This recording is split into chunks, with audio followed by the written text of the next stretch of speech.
Mga kababayan, ma'am sir, this is Jam, the Filipino channel ang inyong pong lingkod.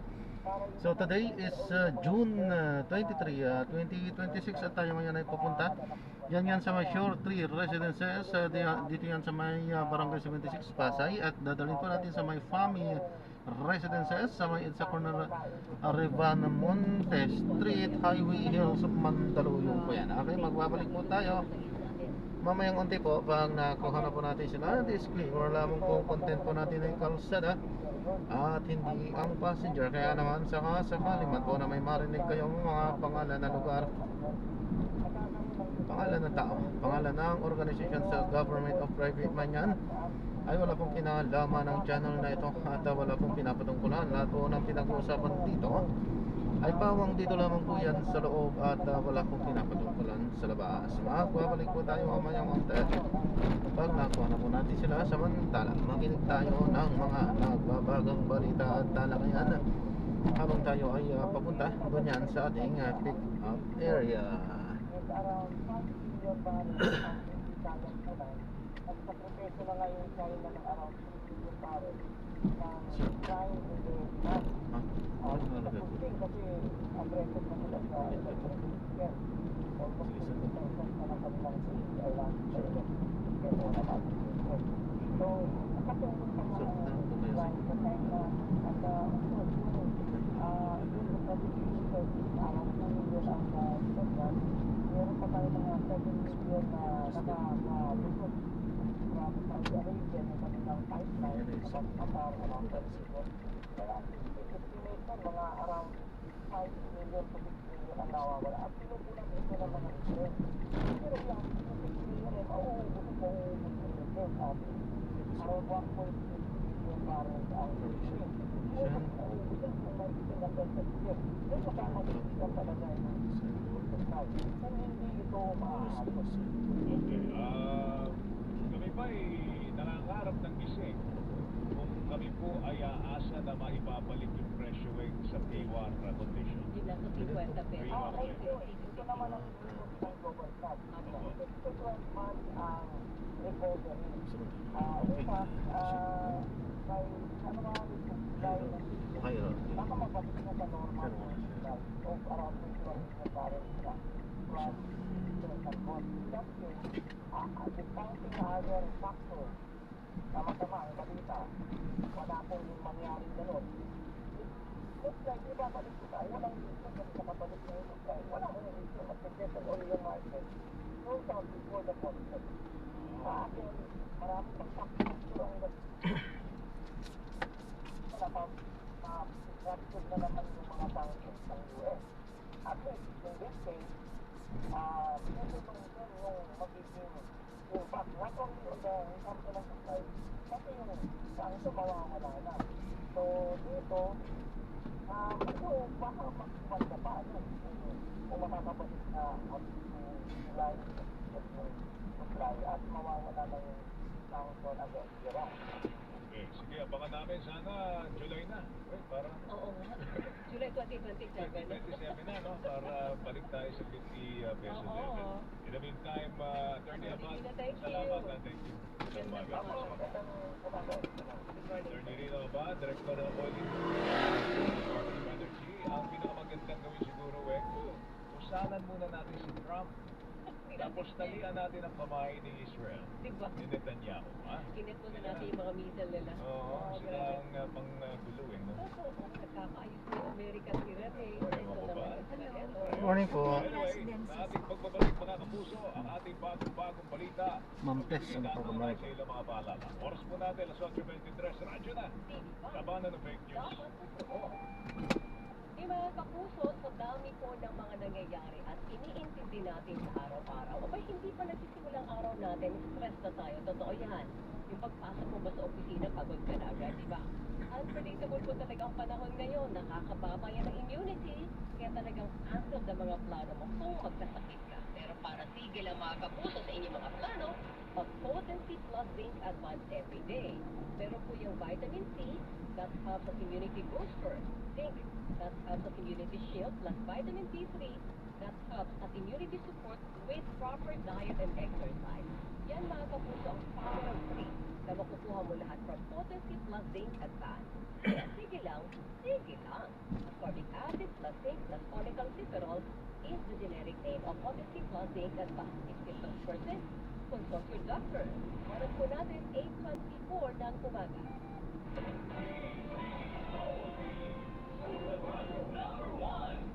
DZBB, Balitang Totoo.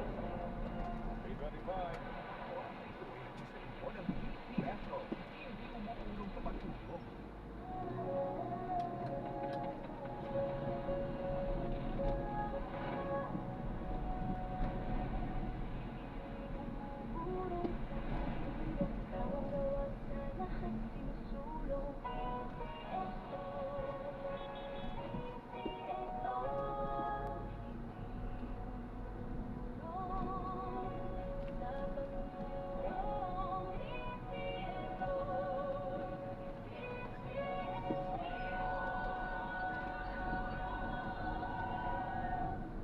DCSO.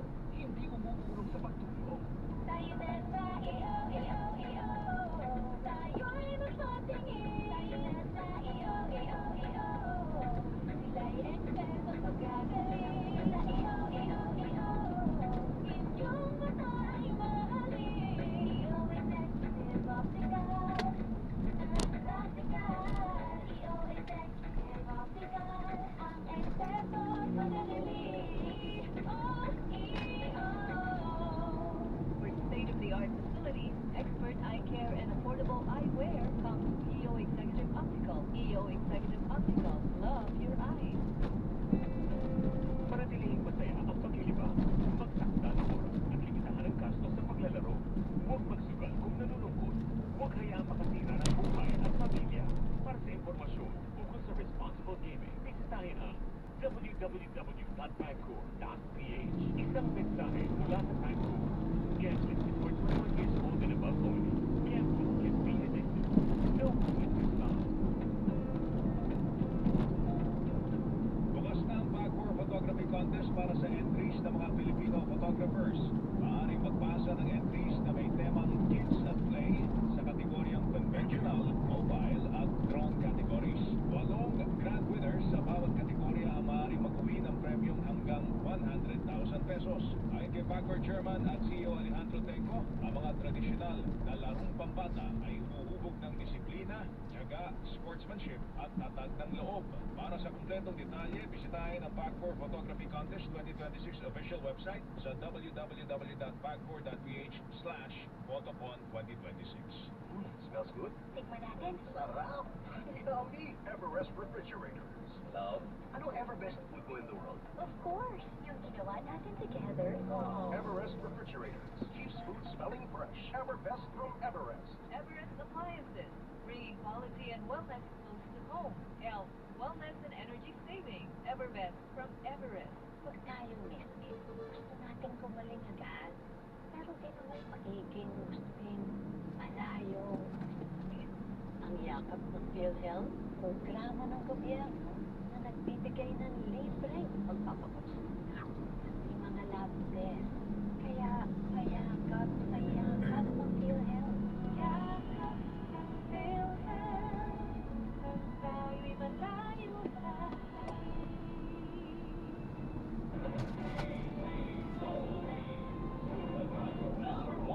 DZBB, Balitang Tama, Balitang Totoo. 328 ka.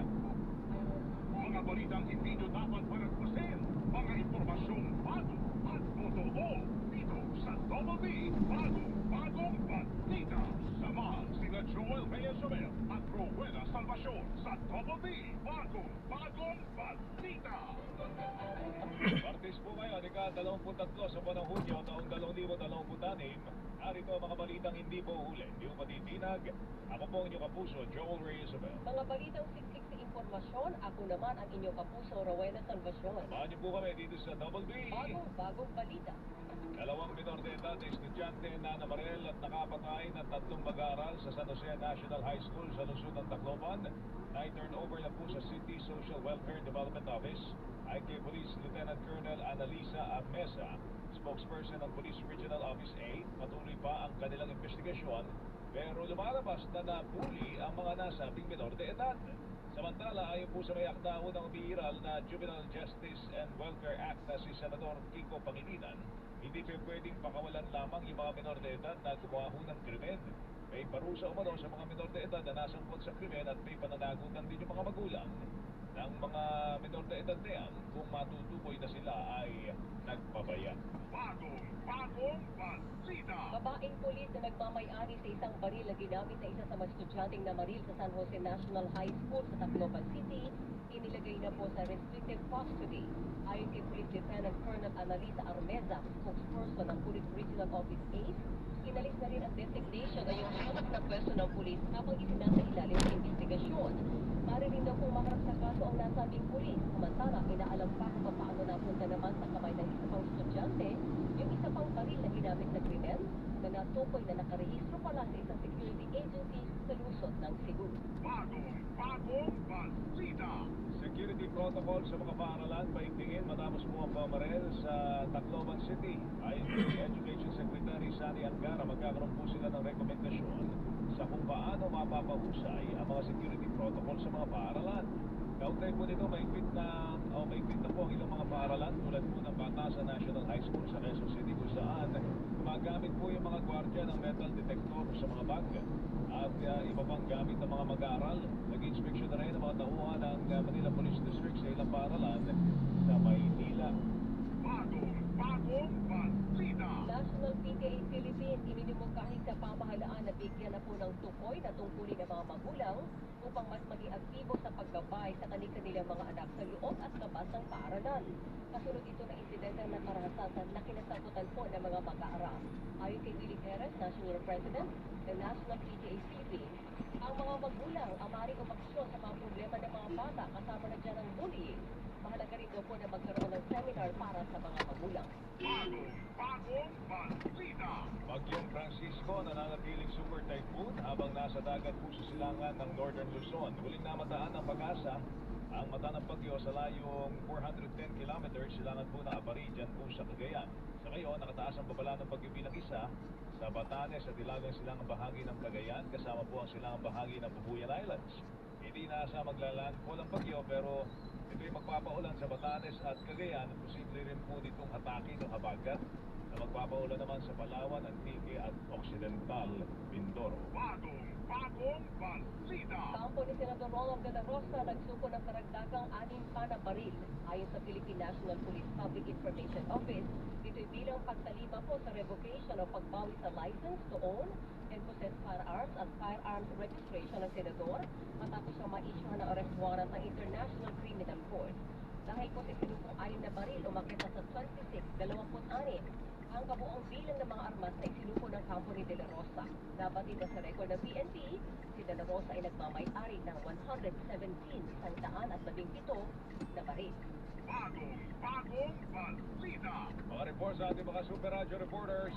Mga magulang at guro, hindi kahit ang PNP na tumulong sa pagbabantay sa mga aktibidad online ng mga minor de edad matapos ang insidente po ng pamamaril sa isang paaralan sa Tacloban City. Ang detalye hatid ni Mark Bacalaran. Mark! Tanawagan ng Philippine National Police sa mga magulang at guro na pantayan ang online activity ng mga minor de edad. Kasunod ng magbong pamamaril sa San Jose National High School sa Tacloban na pinagsakutan ng 2 minor de edad. Sa isang pahayag, ilang Teniente Chief Police General Jose Melencio Carnales Jr. na ikinakita ng insidente ng pamamaril sa paaralan kung paano maaaring magsisimula palatandaan ng posibleng maraming intensyon ang mga naunang asal na pinapakita online. Ngayon, hinipigan na ng mga otoridad ang posibilidad ng pamumuli at mga social factors na maaaring nag-ambag ng insidente. Ayon din sa mga investigador, sa mga suspect ay nag-post umano ng mga hindi kaugnayan sa baril at karasan bago ang pag-atake, kabilang ang video ng kanyang sarili habang nagpapaputok ng baril. Nagawa rin na nagtutuloy ngayon ang mga posting sa bilang mga posting papalatandaan na ilang yung pansin sa tamang panahon. Ako si Mark Bacalaran para sa EMEA, Super Radio, DSWD, Balitang Totoo. Kadiwa ng Pangulo at Baratilio, isasagawa sa Barangay Bangkal sa lungsod ng Makati sa Sabado, June 27. Eliminado na rin ng Malaki Pang de la Cruz. Papasok. Inayayahan ni Makati Mayor na si Pinay at ang pumito na tumalo sa 2 division na aktibidad na gaganapin sa Barangay Bangkal sa Sabado ito, no? Hulyo 27. Mula alas 7 ng umaga hanggang alas 6 ng gabi, itatagpo ang kaniwa na Paulo sa General Lim at General T. Santos Street sa tapat ng Barangay Hall.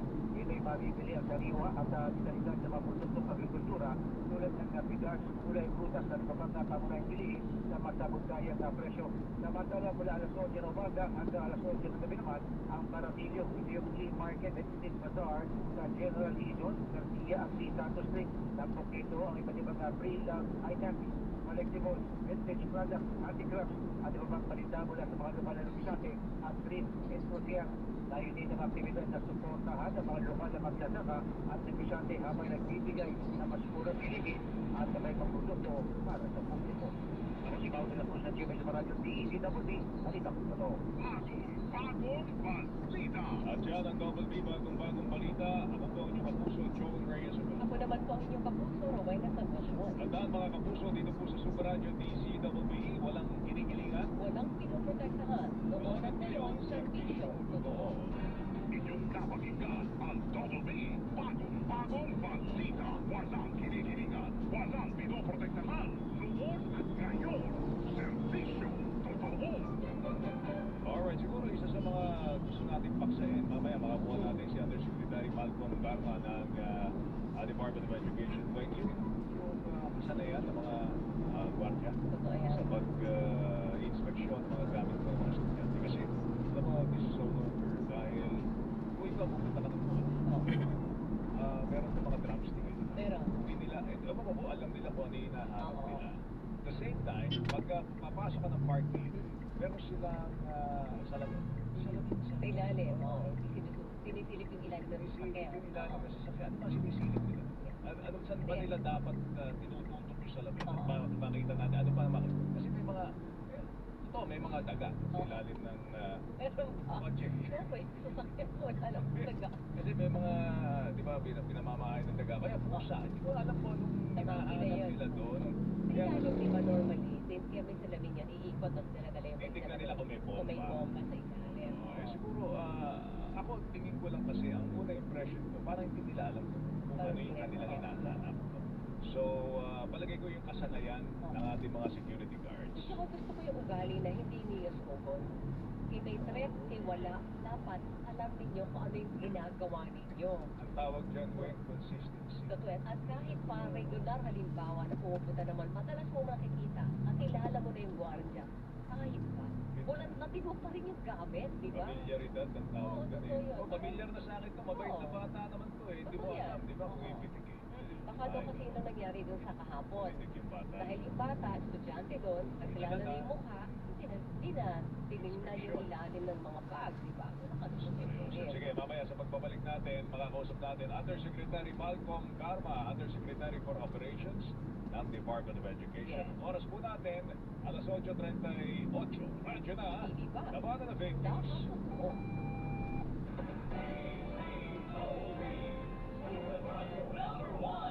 Mga kapuso, ako po si Meron del Prado. Salamat mga kapuso sa inyong gising na gising at buhay na kamalayan sa mga usapin ng bayan. Magkakapuso tayo mula umaga hanggang gabi, araw-araw. Dahil dito sa Super Radio DZWB, walang kinikilingan, walang pinoprotektahan. Noon at ngayon, serbisyong totoo.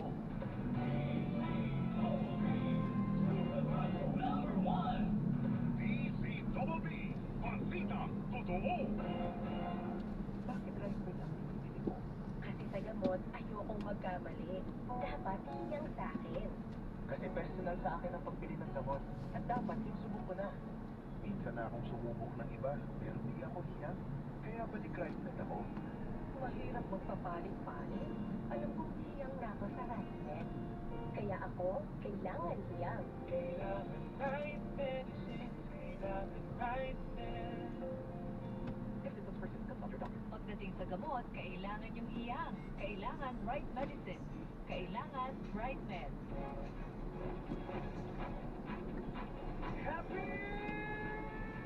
Playtime Entertainment is an entertainment platform bringing together media, sports, and digital content on the international stage. Visit playtime.ph and follow Playtime Entertainment on social media for moments that make you happy. Playtime Entertainment. for happiness. Playtime Entertainment, born for happiness. Araw-araw, MX3 para extraordinary. Ang magkakagaman ng pagkapito ay umiilang sa kapwa sa sustento. With MX3, with MX3, with MX3, dito ako bilib. I am Venus Raw, a beauty queen, youth advocate, and a servant of God. Sa MX3, dito ako bilib. Mahalagang paalala, ang MX3 capsule ay hindi gamot at hindi dapat gamitin pang gamot sa anumang uri ng sakit. Bakit Rhinefed ang binibili mo? Kasi sa gamot, ayokong magkamali. Dapat hiyang sa akin. Kasi personal sa akin ang pagbili ng gamot. At dapat sinusubok ko na. Minsan na akong sumubok ng iba, pero di ako hiyang. Kaya balik Rhinefed ako. Mahirap magpapalit-palit. Alam ko, hiyang na ako sa rightness. Kaya ako, kailangan hiyang. Rhinefed is Rhinefed. This is a prescription from your doctor. Pagdating sa gamot, kailangan yung hiyang. Kailangan right medicine. Kailangan right med. Pinapatun na hari matututunan nagkakasundo at bias ng Mega Manila. CMA Radio ang number 1 Sumirado DWB ang number 1 AM station at Barangay FM 97.1 ang number 1 FM station. Maraming salamat ang nagapuso.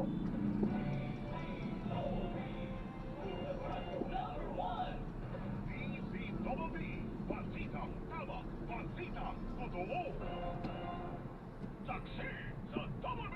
Alright, in-establish lang natin, Weng, ang communication line natin kay Undersecretary Malcolm Garma. Alam mo yung nangyayari sa school, hindi lang ito stress para sa mga DepEd officials, private, kaya naman ay school officials ng private schools, kundi sa magulang. Stress mo kulang kasi hindi mo alam kung Correct. yung bang anak mo Oo. hindi nang maayos. Totoo yan. Tapos sabi ka ni Ana Pagiligan dito sa Facebook natin, naiiyak ako sa anxiety. Nakakaisip sa anak ko na nasa school, grade 3 daw yung anak ko. So I'm sure lahat ng mga magulang ganito ay iniisip ko. Kasi sabi ko ako, yung isolated. Tapos yung ganong attitude ng mga operator, ayun na ayaw ko narinig yung isolated. Kaya kayo yung kinakapo sa sa aksyon. Isolated please naman eh. Nagbabapetics siya. Totoo yan. Oo. Itrato nyo na mabigat na krimen, mabigat na pangyayari, at ano to, bansa sa seguridad ng mga estudyante. Yun lang, pangkalahatan. Weng, mabigat to kasi mismo si Presidente Totoo ang yan. nagpapa-investigate. Oo. No? Kaya nga, napubaw ang atensyon ni Presidente dahil nga, ilang June 8 pa, kailan lang yun? Wala pa June akong, wala pa akong nabubukas pa lang. May nangyari na po saksakan po sa Cavite, tapos ito, namaril. Yan po sa Tacloban, mga kapuso. Ito po, kailan kaya masusundan ito? Wag naman po naman. sanang masundan. Oo. Diba? Pagka hindi po tayo may ayos, maaaring masundan po ito, mga kapuso. Andiyan na, si Undersecretary Garma, Malcolm Garma, Undersecretary for Operations Department of Education. Kaugnay pa rin po nung nangyari niya sa Tacloban Leyte, mga Yung mga kapuso. magulang ibibigay nyo na mahal naman kayo ka-busy, dapat i-friend kayo sa social media na anak nyo.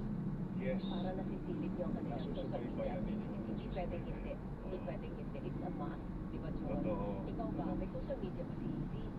Hindi ko siya pinag-EFB. YouTube, hanggang YouTube Kids lang. Tapos pagdating ng alas 10, sarado na yon. Okay. Nilalak ko na yon. Meron akong remote. Okay. Meron daw free app yan sa Google. Hindi ba yan binabayaran? Hindi mo ikaw nagbayad ka, pero Parang hindi nabayad mo. yata. Pero may nag-text sa atin kahapon sa Facebook natin, hindi ko lang napagit. May free app daw yun. Oo. Na pwedeng makontrol ng magulang yung social media app ng anak niya. Yes, so Meron? basta Meron daw pagka, dito yung WO. basta pagkadating ng alas 9, Weng, Oo. nandun ako sa likod ng pintuan, nakikita ko siya nakaganon siya. Ba, nalalak ko na yan. Oops! What happened? Nagugulat siya eh, nagugulat siya eh. Pero hindi niya alam, nilalak talaga ni Daddy. Good, So tama yun. dapat ganun Oo. din po gawin ninyo. Dapat namomonitor natin kung sino yung mga friends nila. Diba, dapat ako, pipili ako ng kaibigan ng anak ko. Tama yun. Kasi talaga, diba, pagka medyo bad example, layo ka na dyan. Saka obligahin niyo yung anak niyo na dalhin sa bahay niyo ang mga kaibigan niya. Kaya nga eh. Para kilala niyo. Pati yung parents nila dapat kailangan.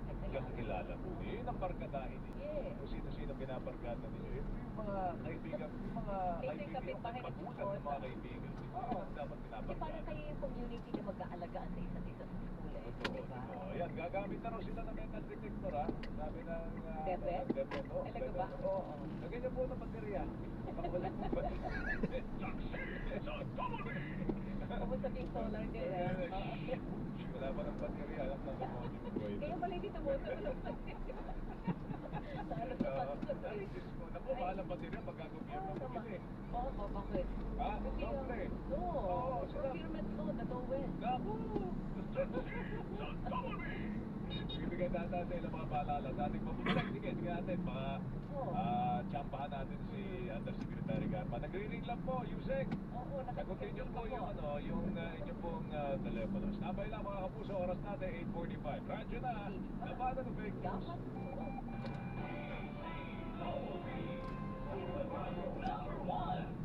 DZBB, Balitang Totoo. Creamsville Condition to Win promo. Buy 250 pesos worth of participating Creamsville products at participating retailers. Upload your receipt and GCash scan to win for a chance to win the following prizes. Instant GCash credit for first $500,000 scan. 100,000 pesos. A trip to Paris. Or a brand new Tesla. Join now. Visit GCash scan to win to learn more. Terms and conditions apply. Promo runs from May 19 to August 19, 2026. DOHFCA CCH SRR promo code number 0356 series of 2026. Join the Crystal Condition to Win promo now for a chance to win exciting prizes. Mas mabilis pa. Malis tayo dito. Playtime Entertainment is an entertainment platform bringing together media, sports, and digital content on the international stage. Visit playtime.ph and follow Playtime Entertainment on social media for moments that make you happy. Playtime Entertainment. More for happiness. Playtime Entertainment. More for happiness. Bakit rin po ito? Kasi sa gamot, ayokong magkamanhin. Kasi personal sa akin ang pagpili ng gamot. At dapat, gusto mo na. Minta na akong sumunod, di ba? Kaya maligay na ako. Mahirap mo sa paling-paling. Ano po, yung nako sa lahat. Kaya ako, kailangan ko lang.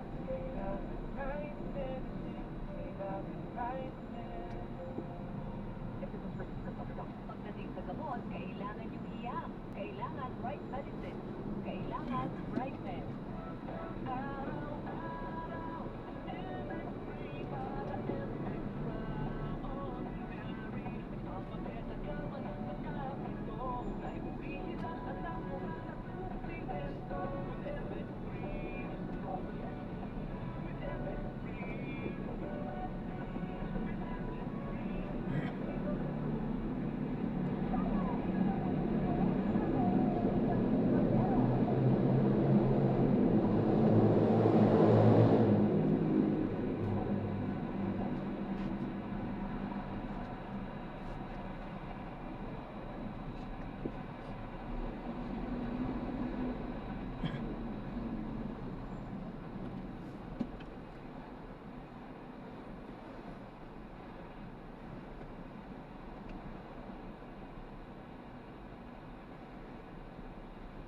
Bakit kasi may mga truck? EDSA ito.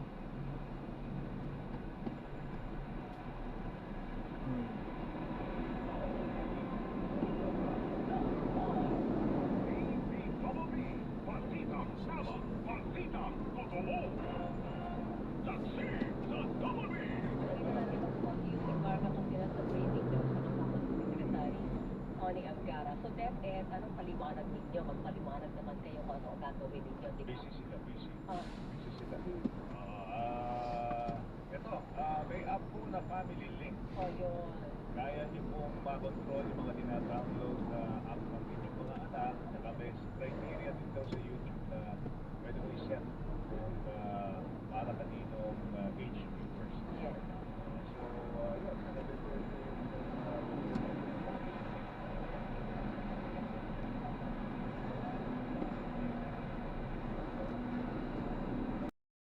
Mag-subscribe sa aming YouTube channel at i-follow kami sa Facebook, TikTok at X. Hanapin lamang ang Super Radio DZBB para makita ang aming mga official social media account. Tutok lang para para sa mga balitang tama at totoo, mga kapuso.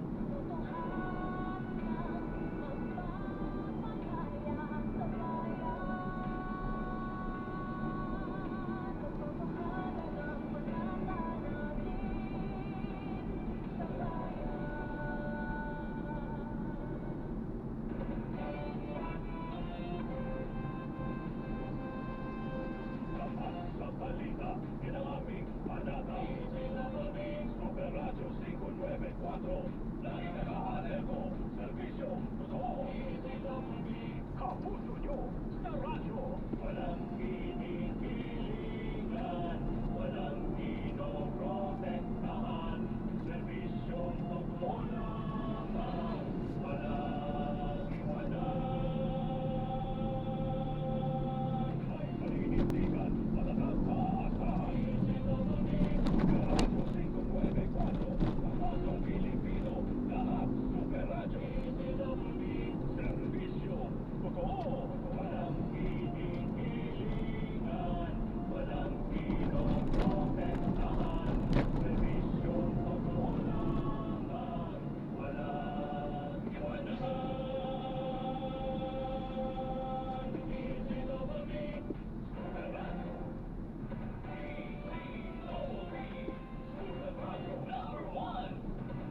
DZWB, balitang tama, balitang totoo. Oras natin alas 9:03. Sunog na ang gantilan para sa karapatan. Ang nagpapilang best AM radio program host ay sila Arnold Flavio at Toto Cristo. One-on-one, walang personalan. For best commentary, GMA goes to one-on-one, walang personalan. Super Radio DZWB 594, GMA Network Incorporated. One-on-one, walang personalan.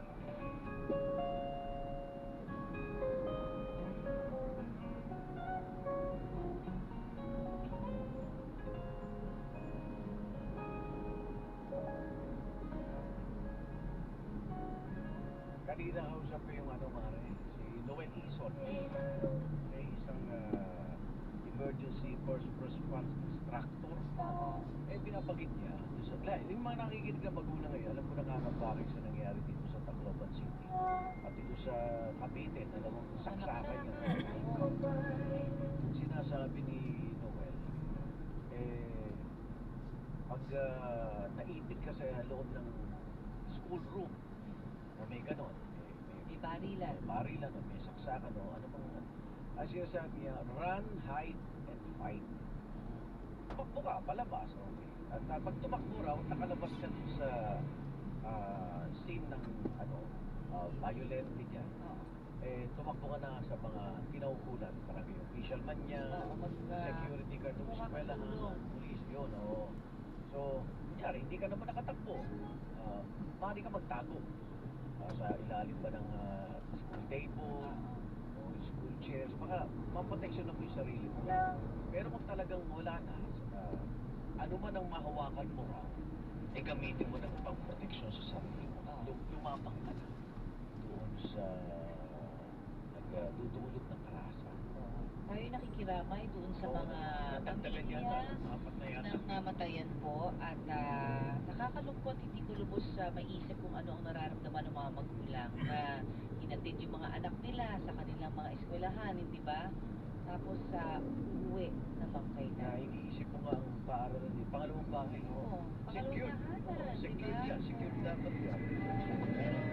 Yun ang nangyari. Medyo magkakaroon ng mga adjustments sa protocols daw, sa seguridad, at kung ano-ano pa. Pero sana naiwasan. At yun na, nakikinig ako kina Joel tsaka kay Wayne. Kausap si Yusek, Malcolm Garma. Yung pag-iimbit na sa paggamit ng social media. Although ngayon ang social media nagagamit na sa edukasyon. Pero kapag hindi ka maingat at natutuhan kung ano ang pinapanood ng anak natin, ako delikado pa talaga. Influensya. Initial investigation. Violating ko yung mga post ng 2 minute edad na yun. Kumbaga, may red flag na sana na bantayan.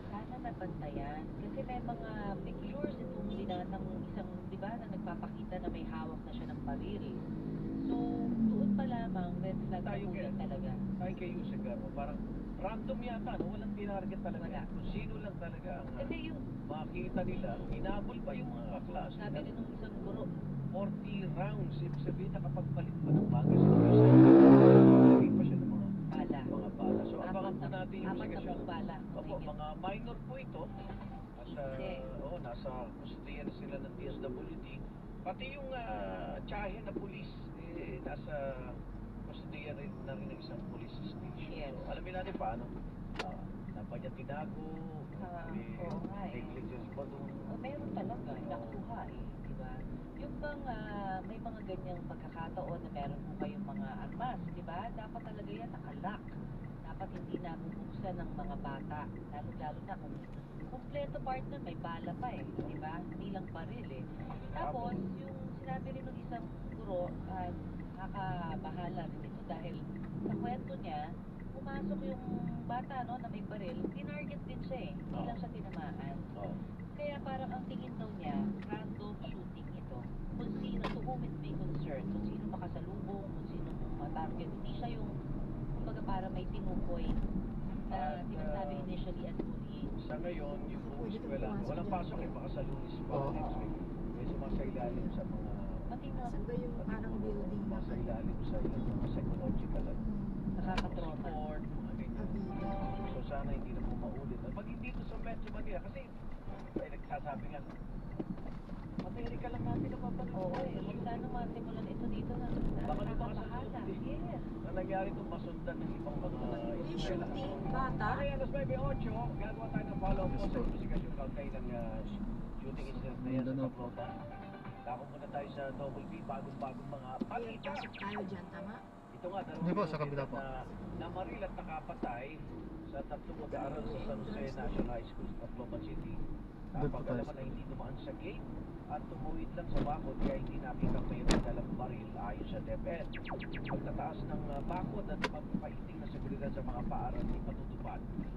Mga minor de edad at gumawa ng krimen, hindi pwedeng basta lang pakawalan batay sa isinasaad na Juvenile Justice and Welfare Act ayon sa may akda nito na si Senador Kiko Pangilinan. National PTA Philippines sinumukay sa pamahalaan ng bigyan na nagpupuli ng mga magulang upang mas maging aktibo sa paggabahay sa kanilang mga anak sa loob at labas ng paaralan.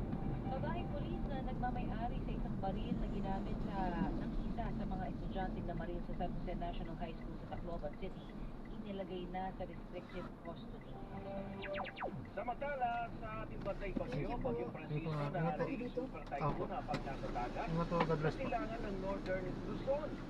Ang bagyo bilang isa nakataas sa Batanes at silangang bahagi ng Cagayan kasama ang silangang bahagi ng Babuyan Islands. Bangko ni Senador Ronald De La Rosa nagsuko ng karagdagang 6 na baril.